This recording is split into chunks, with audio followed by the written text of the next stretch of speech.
Back again, selamat datang kembali di channel kita yang gak pernah bosan di tiap minggunya nongol buat ngasih kalian rekomendasi film buat kalian tonton bareng sama pacar, keluarga, atau juga sama teman kalian.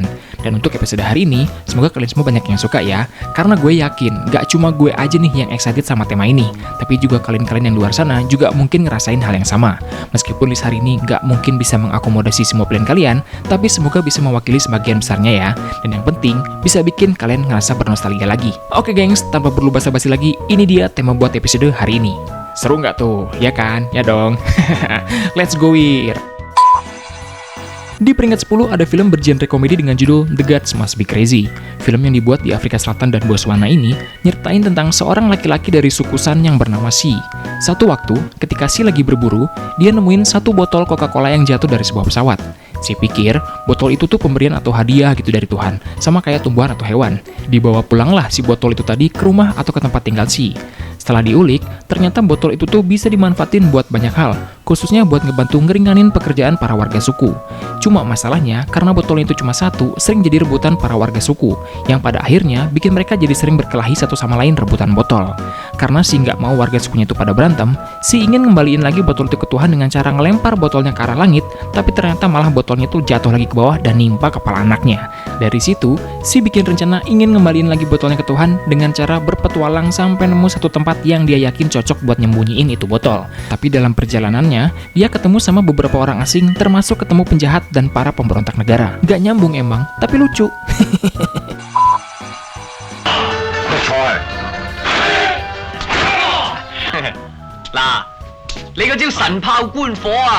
Berikutnya di peringkat 9 ada film kungfu klasik dengan judul Drunken Master. Film yang ngebuat anak-anak di Indonesia pada waktu itu tuh jadi suka meragain kungfu gaya mabuknya Jackie Chan itu, salah satunya ya karena di film ini. Karena di era 90-an, film yang merajalela di TV itu ternyata bukan cuma Hollywood, tapi juga film Cina loh gengs. Keren ya? Sesuai sama judulnya, film ini nyeritain tentang Wong Fei Hung, seorang anak pembuat masalah dan suka jahil, iseng, dan susah untuk diatur karena ngerasa punya ayah yang sangat berpengaruh. Tapi karena ayahnya sendiri udah kesel banget sama tingkah laku anaknya, yang suka bikin pusing, ayahnya nyuruh dia supaya belajar kungfu ke salah satu ahli kungfu hebat, tapi terkenal karena didikannya yang ekstrim dan keras. Karena nggak mau diatur, Wong Fei Hung pergi dari rumah. Tapi di jalan, dia malah kena lagi masalah sampai harus dibantu sama satu kakek-kakek tua pemabuk yang ternyata itu adalah guru kungfu yang dimaksud. Lewat guru itu, dia belajar seni bela diri yang unik tapi mematikan dalam pertarungan. Dan berkat guru itu juga, Wong Fei Hung jadi bisa ngalahin satu petarung yang dianggap paling berbahaya sama orang-orang. Kalau tadi kita udah bahas Jackie Chan, yang sekarang bakal kita bahas di peringkat 8 ini adalah aktor seperjuangannya Jackie, yang adalah Jet Li. Gak kalah terkenal dengan Jackie, Jet Li juga punya nama besar khususnya di dunia perfilman Cina. Film yang pasti ditonton sama banyak anak-anak generasi 90-an, karena ciri khas gaya rambutnya itu loh, yang merepresentasikan Cina banget ini, masih nyeritain tentang karakter Wong Fei Hung. Dalam film ini, Wong Fei Hung diceritakan harus melawan penjajahan asing yang berniat campur tangan dalam segala urusan pemerintah Cina pada saat itu, karena ingin melakukan bisnis prostitusi ilegal di tanah mereka. Ditambah juga perlawanan dari Xiahou yang selalu bikin rusuh dan selalu malakin para pedagang kecil. Wong Fei Hung dan para murid-muridnya harus melawan pemerintah asing yang bekerja sama dengan Xiahou karena mereka merasa terancam dengan keberadaan Wong Fei Hung yang selalu ingin menegakkan keadilan dan mengancam keberhasilan rencana kelompok mereka. Kalau dibandingin dengan film-film Jet Li yang modern, jelas film ini jauh dari kata sempurna. Tapi bagi para generasi 90-an, nonton film kayak gini di TV tuh pada saat itu tuh jadi hiburan tersendiri dan bisa jadi bahan cerita buat di sekolah besok. Masih dengan film dari Cina, di peringkat 7 ini ada film dengan judul Mr. Vampire. Kalian yang ngaku anak 90-an, belum sah disebut generasi 90 kalau nggak hafal sama film Cina yang satu ini. Film yang meskipun agak absurd, tapi justru malah jadi ngehibur banget ini, gue yakin punya tempat tersendiri bagi para generasi 90-an. Alasannya simpel, lucu, konyol, tapi menghibur. That's it.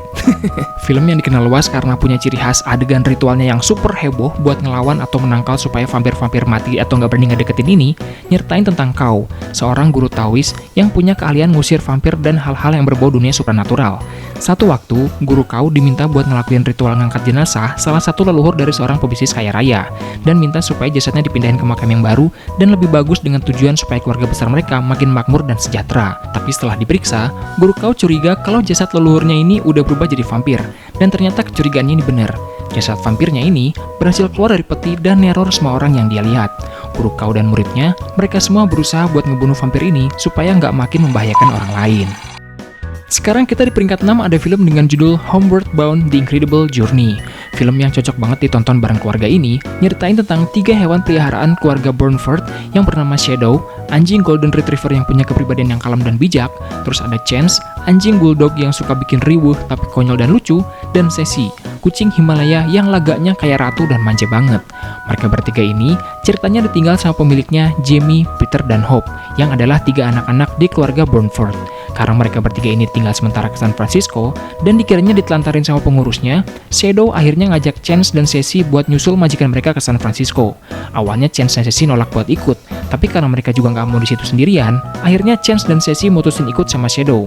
Dalam perjalanannya mereka ini, mereka harus ngelewatin banyak banget hambatan sekaligus hal-hal baru yang bikin mereka lumayan kewalahan untuk bisa sampai ke San Francisco.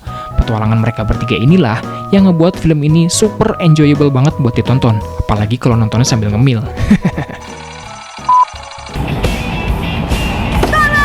Udah mulai masuk ke peringkat tengah, sekarang di posisi 5 kita ada film yang nggak mungkin banget orang nggak tahu. Mau itu anak 90-an ke, 2000-an ke, sampai anak generasi MZ pun juga pasti pada tahu judul ini. Yes sir, apalagi kalau bukan Power Rangers. Tapi film Power Rangers yang mau gue bahas sekarang ini adalah film pertamanya Power Rangers setelah serial TV-nya yang rilis tahun 93 itu booming banget. Judul aslinya sebenarnya lumayan panjang, Mighty Morphin Power Rangers The Movie, yang rilis tahun 95. Film Power Rangers yang legend banget ini nyeritain tentang bumi yang tiba-tiba diteror sama makhluk yang bernama Ivan Ooze. Makhluk yang terkubur di dalam tanah selama 6.000 tahun, tapi secara nggak sengaja ditemuin sama para pekerja proyek dan terus dibangkitin sama Rita Repulsa dan rombongannya. Setelah bangkit, Ivan Ooze ini balas dendam ke Zordon karena udah nyekap dia selama ribuan tahun dengan cara ngehancurin markas Power Rangers dan ngelukain Zordon. Zordon yang sekarat ngebuat para Power Rangers ini kehilangan kekuatan dan mereka semua harus melakukan perjalanan untuk ngedapatin kekuatan baru supaya bisa nyelamatin warga bumi dari kehancuran dan khususnya nyelamatin Zordon juga. Kita naik lagi ke peringkat 4, ada judul film keluarga lain yang berjudul Air Bud. Nggak tahu kenapa ya, tapi film-film generasi 90-an tuh lumayan banyak diisi sama film-film yang nyertain hewan-hewan pinter gitu. Dan hewan-hewan ini tuh real pinternya, bukan pakai CGI kayak yang sekarang-sekarang ini. Oke, balik ke topik. Jadi film yang nyertain tentang seekor anjing sirkus atau anjing peliharaan seseorang lah, yang kerjaannya orang itu tuh jadi badut keliling buat nghibur anak-anak. Satu hari, waktu pulang dari pementasan, kandangnya hewan peliharaannya si badut ini tuh jatuh di tengah jalan, dan si anjing ini dinyatakan hilang. Tapi ternyata, anjing yang nanti dikasih nama Buddy ini tuh tersesat dan ditemuin sama Josh, anak laki-laki yang hobinya itu main basket, dan dia juga ternyata tergabung di klub basket di sekolahnya. Waktu Josh nemuin Buddy, Josh sadar kalau Buddy ini anjing pinter, bisa main basket dan hebat masukin bola ke ring. Akhirnya, Josh bawa pulang Buddy dan ngerawat Buddy layaknya hewan peliharaannya. Dari situ, hubungan mereka berdua ini makin deket dan Buddy jadi sering diajak main basket sama Josh, sampai satu waktu Buddy pernah nyusul Josh waktu lagi pertandingan basket di sekolahnya, dan Buddy ini jadi pusat perhatian semua orang.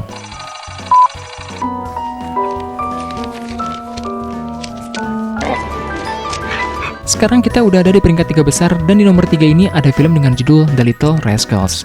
Buat kalian yang udah familiar dengan nama Alfalfa, si anak berambut rancung dengan tipikal wajah yang totol-totol, udah pasti nggak aneh lagi dengan film yang satu ini. Film yang kocak banget tentang sekelompok anak laki-laki yang punya grup hangout dan dikasih nama He-Man Woman Headers Club ini, nyertain tingkah pola para anak-anak lucu yang punya cukup banyak permasalahan.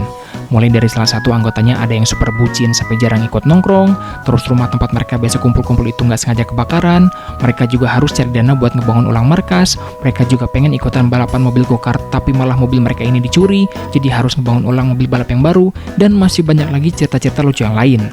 Gue pribadi suka banget sama film ini dan masih bisa ketawa ketika kemarin-kemarin nonton film ini lagi. Sumpah, ini film gokil abis.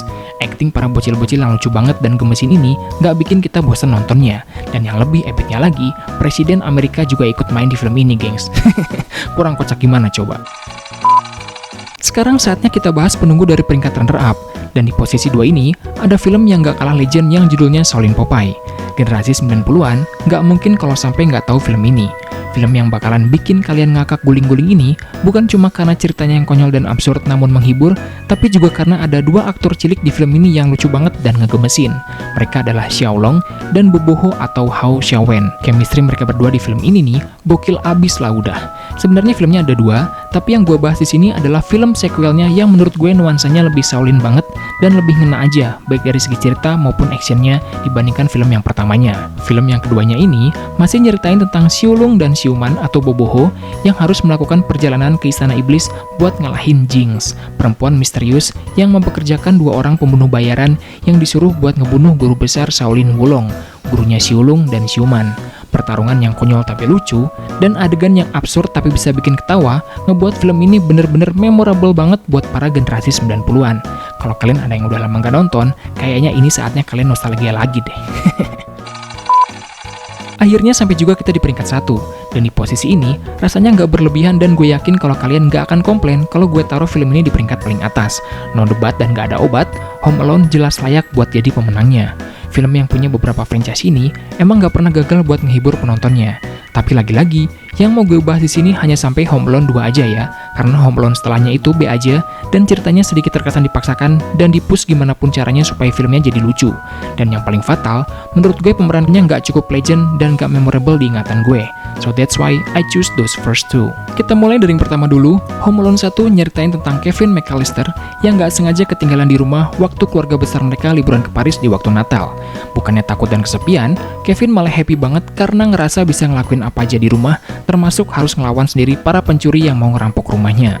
Sedangkan yang kedua, Kevin bukan ketinggalan di rumah, tapi justru malah nyasar ke New York yang harusnya liburan Natal sama keluarganya ke Miami.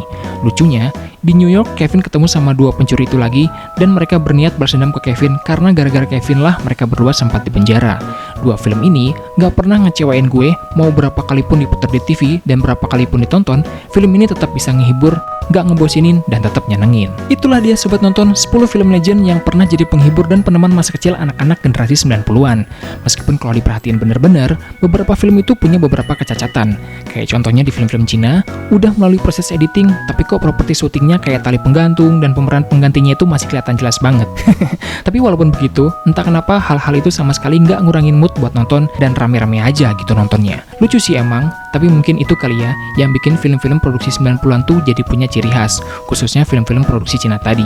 Tapi terlepas dari apapun itu, sejarah membuktikan bahwa ada masanya ketika film-film Cina pernah jadi tayangan yang mendominasi di Indonesia di era 90-an dan punya banyak penggemarnya, termasuk gue. Oke deh, sekian dulu dari kita, TV Kota pamit, enjoy the weekend, and of course, see you next time. Bye-bye.